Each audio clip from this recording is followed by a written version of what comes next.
ఒక్క ట్వీట్ చేస్తే నిమిషాల్లో రియాక్షన్ ఉంటుంది. సమస్య పరిష్కారం జరిగిపోతుంది. ఈ ట్వీట్ అధికార ప్రతిపక్షాలకి అతీతంగా పనిచేస్తుంది.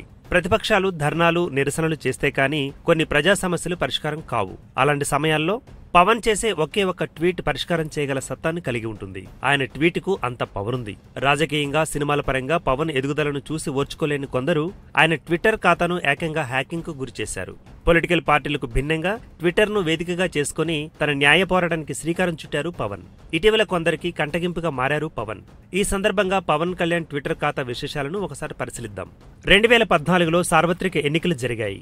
ఇదే సంవత్సరం ఆగస్టులో పవన్ కళ్యాణ్ తన ట్విట్టర్ ఖాతాను ప్రారంభించడం జరిగింది. అదే సమయంలో అటు టీడీపీ, బీజేపీలకు తన మద్దతు ప్రకటించారు పవన్. పవన్ చేసిన ప్రచారానికి టీడీపీ, బీజేపీలు బాగానే గెలిచి ప్రభుత్వాలను ఏర్పాటు చేసుకున్నాయి. అటు తర్వాత సదరు పార్టీలు ఏపీకి ప్రత్యేక హోదా విషయంలో నీళ్లు నమిలాయి.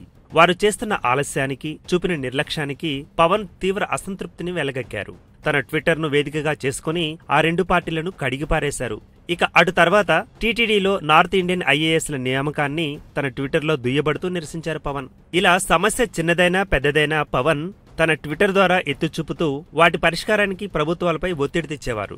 దీంతో ట్విట్టర్ ఖాతా పవన్ కు ఒక సామాజిక అస్త్రంగా మారిపోయింది. ఇదంతా చూడలేకపోతున్న కొందరు పవన్ ట్విట్టర్ ఖాతాను హ్యాకింగ్ చేశారు. చివరిసారిగా పవన్ కళ్యాణ్ మే 7 నాడు ట్వీట్ చేశారు.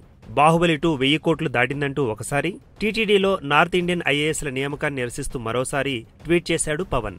ఇలా పవన్ ట్విట్టర్ ఖాతా హ్యాకింగ్ అవడం పట్ల ఆయన అభిమానులు తీవ్ర అసహనంతో ఉన్నారు.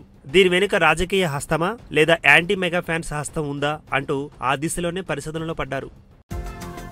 ఈ వీడియో గనక మీకు నచ్చినట్టయితే లైక్ చేయండి, షేర్ చేయండి, సబ్స్క్రైబ్ చేసుకోండి.